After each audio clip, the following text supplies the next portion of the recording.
Se solnedgang i de nye Nick & Jay.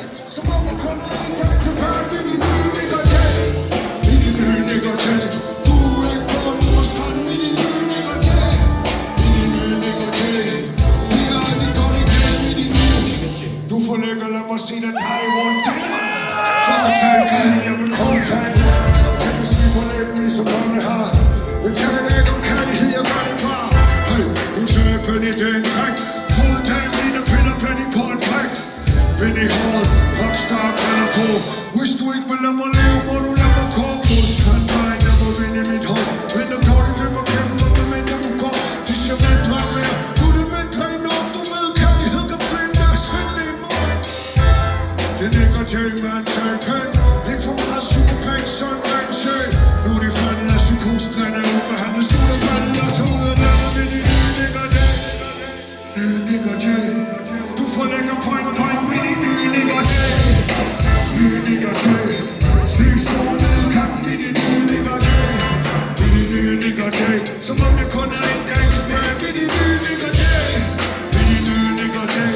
Du er gået på stranden i de nye Nick & Jay. I de nye Nick & Jay. Vi har det godt i dag i de nye Nick & Jay. En hånd for Torsten.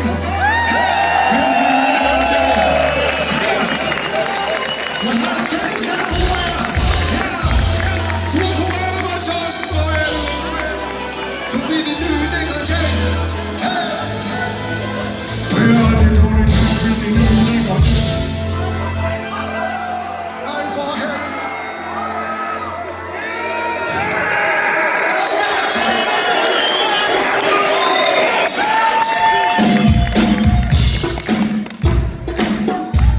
Vi klapper for jer, det er Albinus.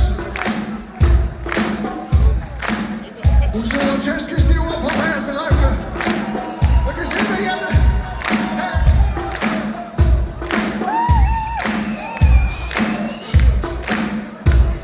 Ja, det er inviteret til fed aften i Savnet. Hey, det er til mig, Jette.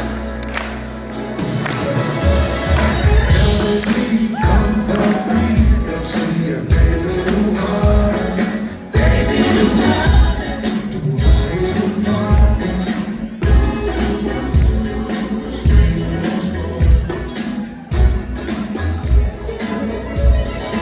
Livet gik til små skridt, og det blev flottere med årene. Så kom tårne. Du ligner din mor. Jeg tog på hårene, de var sgu korte. Du havde en dom, lad os se om du nåede det. Hår som en dør, så de kalder ham Dorte. Du er blevet gammel, men du er jo blevet Dorte. Jeg tænker bare, skulle vi lege lidt? Du og jeg lykke med den forbundne vej. Beauty side, har min tør, kunne jeg. Vi er ude i vejen, trist liv, det bliver uden mig. Goodbye, folk holder fest for dig bare, fordi du er the one, som gode danser. Folk kan fortrutte, de kom. Visker ind på gulvet, selvom du er en tom. Med dit smule og slutter i hånd. Baby, vi hører J-Lo, from the block, den er selv på. Folk er sur, men du er krig på.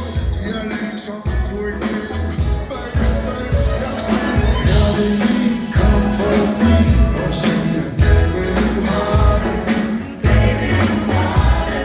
Du har hele pakken. Smilet er stort. Livet gik til små skridt, og det blev flottere med årene. Så kommer tårne. Du ligner din mor.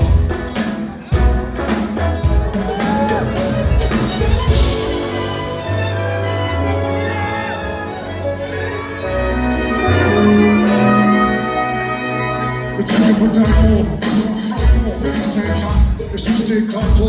Du har lovet alle ting, kan jeg også bruge. Du er når man bakker på det, kom så bruge det. Det bliver det bare om i. Du sagde, hej, så er det lige. Jeg ved, at Johnny Madsen er din velkøn. Jeg er godt med til at finde din velkommen. Det er kold verden, jeg får en dreng for mig.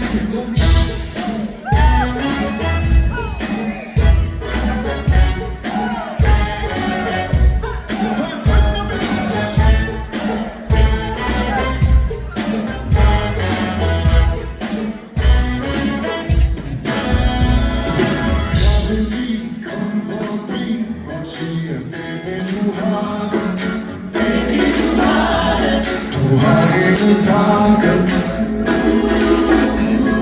Smilet er stort. Livet gik i 2 små skridt, og lykken flakker med årene. Så kommer tårne. Du ligner din bror. Okay, okay,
siger goddag.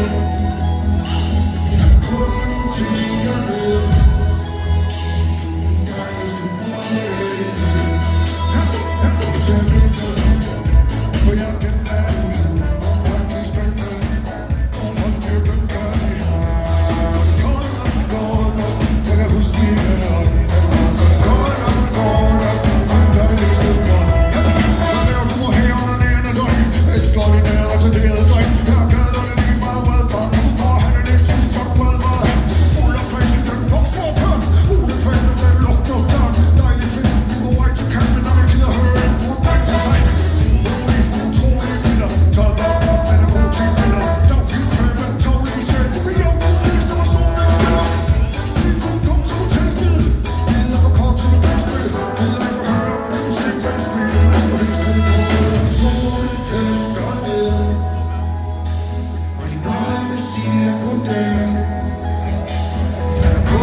Ting jeg ved.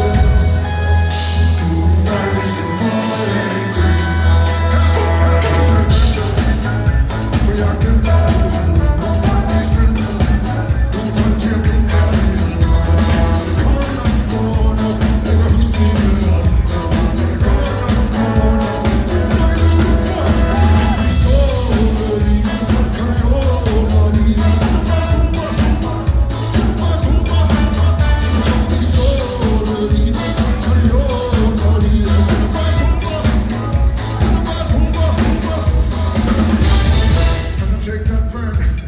Svin og en haskag. Brug dit liv på at sige hvad du har. Men jeg gider høre på det, er du fandt svag.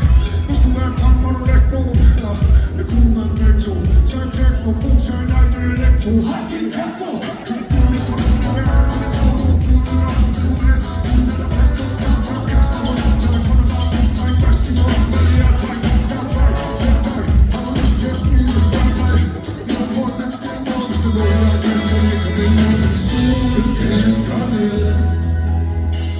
Og dine øjne siger goddag. Der er kun en ting jeg ved. Du er den dejligste mor jeg ved. Så jeg venter, for jeg kender derude. Hvor folk er spændende, hvor folk er blevet kærlighed. Det går nok, jeg kan huske dine øjne. Det går nok,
Hvorfor siger de mærkelige lyde? Det er som om, jeg er tilbage på hundekanden i her følge. Og jeg blev undfanget i tidernes morgen. Jeg blev undfanget på en hundekande i her følge. Og der sagde de mærkelige lyde hele tiden. Jeg kan huske min bedste ven, det var min onkel schæferhund. Og selvom den bed mig noget så forfærdeligt hele tiden, selvom den bed mig, så kunne jeg godt lide den.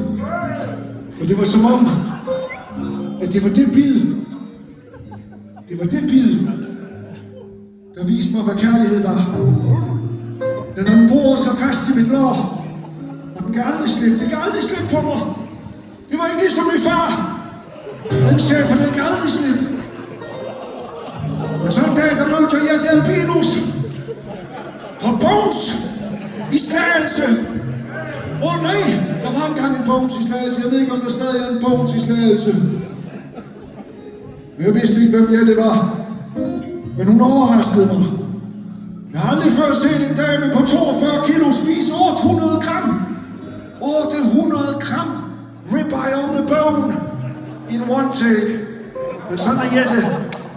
Jette er en grovtøs. Men hun er også retfærdig. Og hun viste mig, hvad kærlighed var. Jette var det første menneske, der viste mig, hvad kærlighed var. Og jeg elskede hende for det. Og Jette, hun er pjattet med reggae. Så det skulle faktisk have været Wafande, der skulle spille for jer i aften. Pak i mig et smil, når du møder mig på din vej. I er jo psykopater. Og jeg vil nu bevise for jer, hvor psykopatiske I er.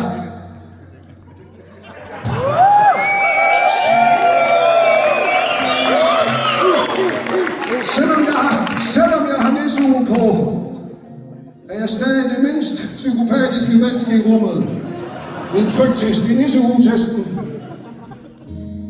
Det var Jimmy Holst, der lærte mig nisseugetesten. På hans 100-dages challenge i saunaen, hvor han sad fuldstændig blottet. Med hjertet fremme, altid hjertet forrest. Og i det her tilfælde også penis. Så tag nu bukser på, Jimmy, for helvede, din psykopat. Men Jimmy har kæmpe stort hjerte. Jeg elsker det hjerte. Det var det hjerte, der lærte mig at græde. Og han tog Kenneth fra mig. Han tog Kenneth fra mig i ly af natten. For det var Kenneth, der lærte mig at bænke tungt. Han er en kæmpe mand. Jeg har mærket ved de hænder. De hænder, de har rørt mig. Med samtykke. Altid med samtykke. Og Kenneth sagde, han troede samtykke var, at han var sammen med Tykke inde i saunaen. Jeg sagde, jeg har kæmpet hele livet for at komme ned på 95 kilo, Kenneth. Men Kenneth er iskold. Han er iskold. Det kunne have været hvad som helst. Det kunne have været Satudara eller Hells Angels. Men det endte med, i hvert fald officielt set, at blive Cirkus Mille. Og det skal du have tak for, Kenneth. Du viste mig noget om retfærdighed. Det skal du have tak for. Men mest af alt på en ærlig note. Så vil jeg gerne takke hver og en af jer herinde. Danmarks bedste mennesker. Ikke? I ved godt hvorfor.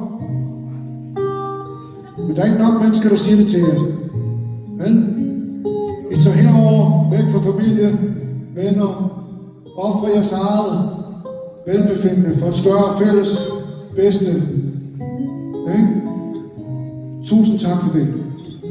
Ikke? De fleste mennesker derhjemme kan ikke engang gå ned i Rema 1000 uden at skide i bukserne ud over det hele. Fy for helvede, Ulla!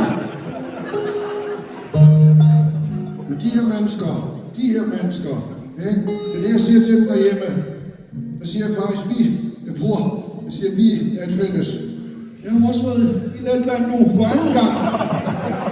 Det har ikke været nemt. Rundt med MP'erne, så jeg kunne blive beskyttet mod jer, hvis der skulle ske noget. Det var very important, fik jeg at vide. Indtil de sagde, at det var en øvelse. Altså, det er trist.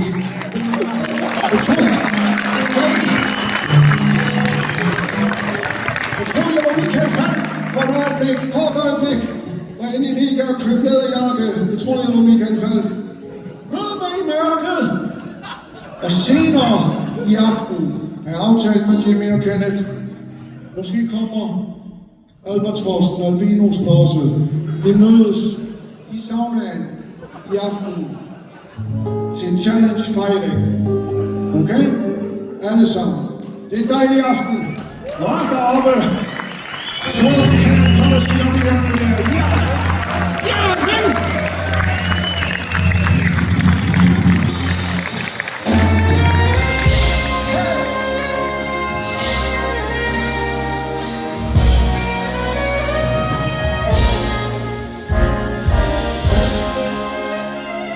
Hvorfor skal du være så fucked?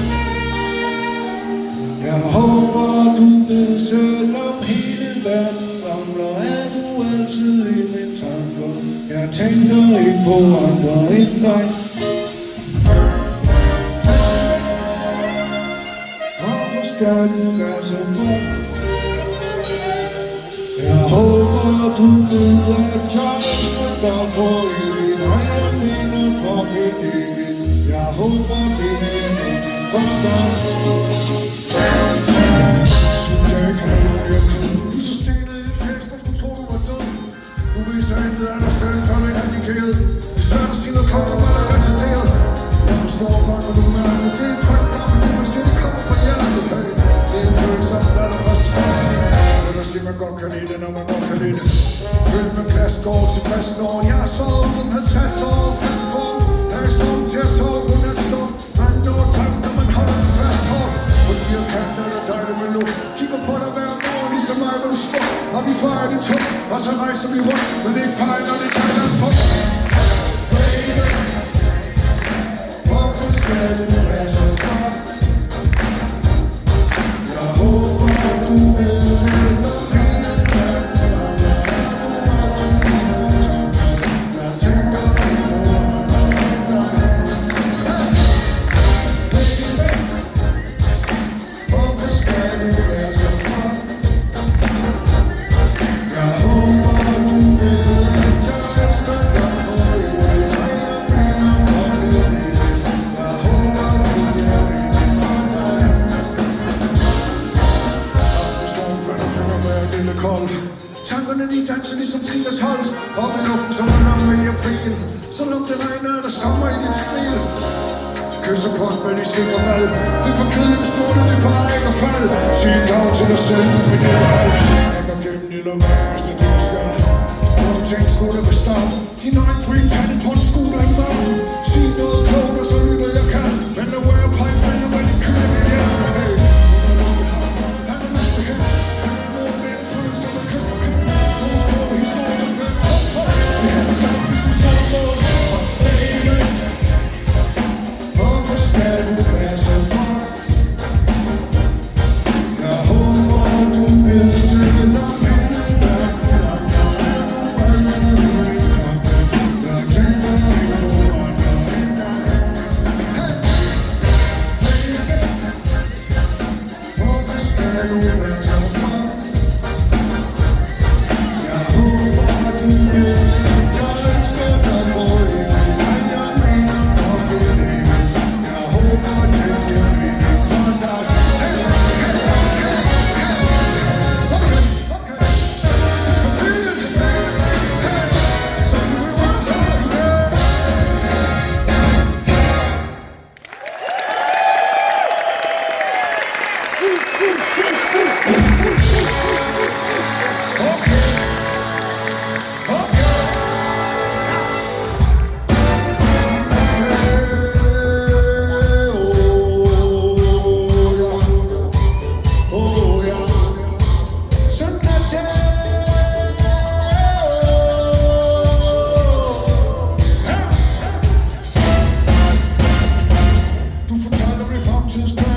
Hvis jeg ikke får det hele, så er det ingenting.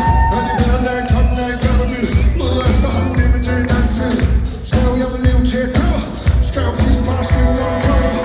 Tusind rundt sagde dreng, god kaktus. Helt til at tro, han sagde sex, han sagde brandbo. Man skulle tro, du var selv, der holder hånd på. Helt op og kørt, men han var den af kampo. En, to, dreng, fed, svin, ting, ting. Han den er nede, hvis du lyder nok.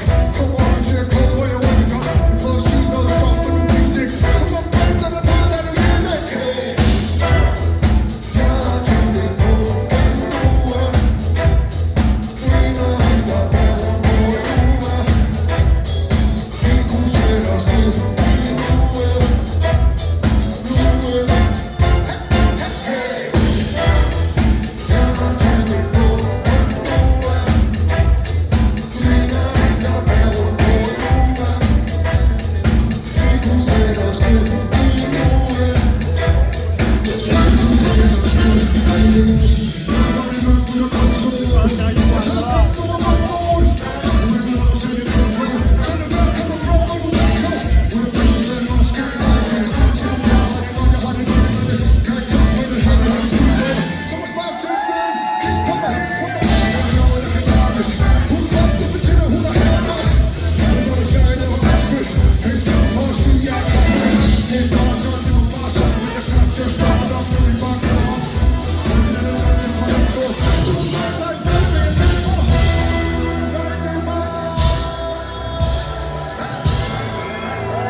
Du kan tage en film med den nye mig. Baby, bare kig ind i min varme øjne. God far, sådan er barn højde. Ved det er hårdt, men jeg ved det. Ikke mere wow, det er for kedeligt. Tal kun om hvad du gav, hvad du fik. Du havde ikke engang hørt, hvad jeg sagde, for du kunne det. Jeg blev det, men det er slut. Det er så koldt, at du kun må følge det i løb. Har du set klæder, der til det i klub, så er det pænt, og sagde, det er really, really good job. Stor bror, det er det hav. Så mange likes, hvis du tror, det var Chili Claus. Vi var væk, der var tidlig, men vi til Kajlo. Vi kiggede op, svin, og så sagde hun.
tusind tak til de slesvigske psykopater, som Bølund har bedt mig om at skifte navn til i aften. Det er første gang, vi spiller med så meget messing på scenen på en gang. Og ved første gang jeg hørte det, Bølund, der blev jeg bange. Ligesom da Jimmy fortalte mig, hvor fentanylen befandt sig. Og så blev jeg tryg. For ligesom Jimmy, at du er en mand af slå. Det er jo, jeg ved ikke om I ved det, men Bølund er det største. Hvis man gerne vil have succes i dansk showbiz, så skal man ringe til Bølund. Og jeg havde ikke mere strøm den dag. Ikke mere strøm på telefonen. Jeg tænker, hvad gør jeg så? Så låner jeg Emils telefon. Og han havde Bølunds nummer. Så ringede jeg til Bølund. En kæmpe stor hånd til Bølund. Det er vildt, at en mand med det format gider tage helt meget til den gang. Men jeg tror faktisk, at Jimmy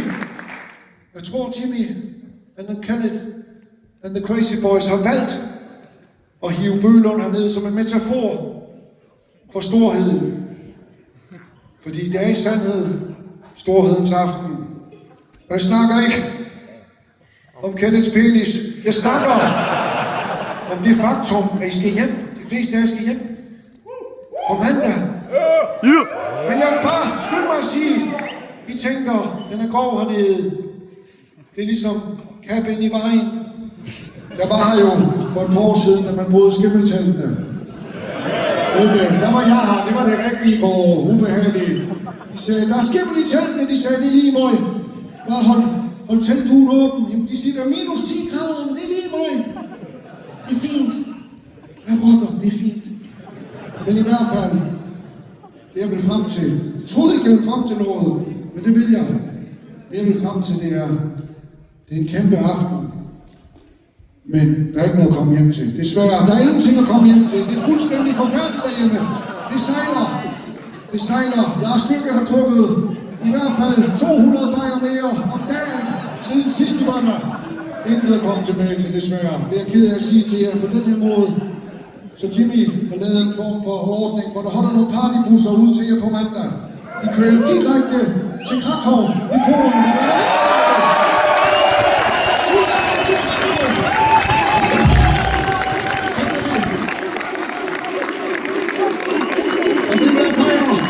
Der vil være fentanyl. Men først, så ses vi i saunaen til challenge, ikke? Dejlig aften. Og så ved du, at vi er på vej. Sidste nummer.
for helvede. Det er Lars fra Sverige.